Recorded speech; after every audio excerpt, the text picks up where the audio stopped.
मी असं ऐकलंय की BBC आणि CNN नी तुमचं ऑफिस कव्हर केलं. काय म्हणजे आहे काय ते ऑफिसमध्ये एवढं? माकड होतं आमच्या ऑफिसमध्ये. म्हणजे कामं करणारी माणसं माकड नव्हती, खरं माकड होतं. खरं माकड? हो. ते आमच्या ऑफिसचं नाव होतं झेन कम्युनिकेशन. बर. झेन हा शब्द जो आहे तो संस्कृतमधल्या ध्यान या शब्दावरून आलाय. त्याचं मग जपान आणि चायनामध्ये मग त्याचं सेन असं झालं, पण द ओरिजिनल वर्ड इज ध्यान. आम्ही म्हटलं की आपलं नाव म्हणजे झेन आहे. माकड रिसेप्शनला होतं? नाही, रिसेप्शनला बोलणारी मैना होती. काय म्हणजे बोलायची ती? ती good evening, good morning prince, please sit down. तर ती वाक्य अशी कम्प्लीट माणसाच्या आवाजात बोलायची. अरे वा. आणि आमचं ऑफिस कम्प्लीट काळं होतं, वॉल्स काळ्या बिळ्या सगळ्या, आणि प्रत्येक टेबलावरनं एक झाड जायचं, आर्टिफिशियल झाड, खरं दिसणारं. म्हणजे एका टेबलावरनं आंब्याचं झाड, एकाच्यावरनं चिकूचं झाड, असं म्हणजे the whole office was covered with trees, zigzag trees. आणि आमच्या रिसेप्शनमध्ये ती मैना होती. ती कोणी आलं माणूस की त्याला ती हसायची, आणखीन त्यांना वेलकम करायची.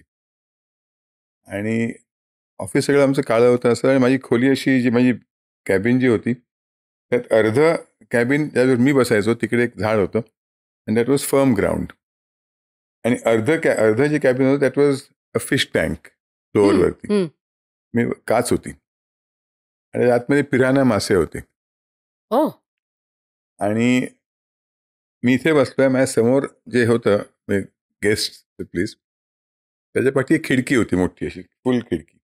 तर ती आम्ही खिडकी तोडून फक्त पाठी त्याला खिडकी ठेवली होती, पुढे काही नव्हतं, ओपन होतं पुढे. आणि त्यात झाडं होती, आणि त्यात एक एवढं माकड होतं, खरं मार्मोसेट म्हणतात त्याला, जगातलं सर्वात छोटं माकड, पॉकेट मंकी. हां, एवढं अगदी असतं, खारी एवढं.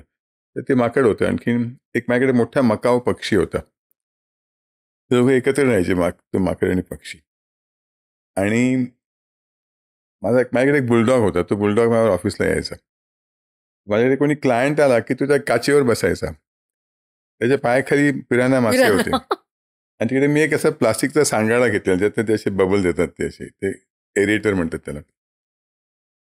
I used to tell them की that's a client who didn't pay us on time. ते सांगाडा जो आहे ते मॅन इटर्स ना? Not eater, flesh eater. Flesh eaters. आणि तो क्लायंट बसलेला असं माझ्या समोर, की त्या समोर एक बुलडॉग त्याकडे बघत बसायचा असा, एकटक माझ्या बाजूला बसून. त्या पायाखाली पिराना मासे होते, आणि त्या खांद्यावर एक माकड उडी मारायचं एकदम मध्ये मध्ये कधीतरी. घाबरवायचे क्लायंटला. खिशातनं पेन बिन घेऊन जायचं ते माकड, किंवा तो पक्षी यायचा बघायला, तो किंवा त्याला मानेला असं हे करायचं. त्यामुळे कुठल्याही क्लायंटनी माझी कुठलीही आयडिया रिजेक्ट केली नाही, कारण मी काही बोलेल ते ओके म्हणायचे. कारण पायाखाली पिराना आहेत, आणि असे that's a client who didn't pay us on time. म्हणजे त्यांना पैसे पण टाइमला द्यायला लागायचे. तुमच्याकडे बुलडॉग बघतोय, तुमच्या खांद्यावर एक माकड येऊन बसलंय, आणि दुसऱ्या खांद्यावर पक्षी, एवढा मोठा मकाव येऊन बसलाय, गोल्ड आणि blue. We had a smooth sailing आमच्या ऑफिसमध्ये, कारण कोणी माझ्याकडे आर्ग्यू करायचं नाही. प्रत्येक जणाला आलं की मी काय बोलेल ते ओके म्हणून निघून जायचे. आणि मग ते आमचं ऑफिस BBCनी कव्हर केलं, कारण it was the most unique office. Very unique. म्हणजे इतके प्राणी, कधी आता लंडनमध्ये आता हल्ली लोक कुत्रे घेऊन जातात, पण इतके प्राणी असणं ऑफिसमध्ये, इंटरेस्टिंग आहे. पक्षी असणं, आणखीन होल एजन्सी रन्स लाईक दिस. झाडं बिडं असं, म्हणजे एक जंगल. म्हणजे you do meditation in a forest असं म्हणतात. आम्ही झेन असल्यामुळे तुम्ही ध्यान करताना जंगलात करावं तुम्ही, म्हणून आम्ही ऑफिसचं जंगल केलं होतं, आणि that work very well. He clip शेवटपर्यंत बघितल्याबद्दल खूप खूप धन्यवाद. संपूर्ण एपिसोड बघण्यासाठी खाली दिलेल्या लिंकवर क्लिक करा, आणि सर्व काही चॅनलला सबस्क्राईब करायला विसरू नका.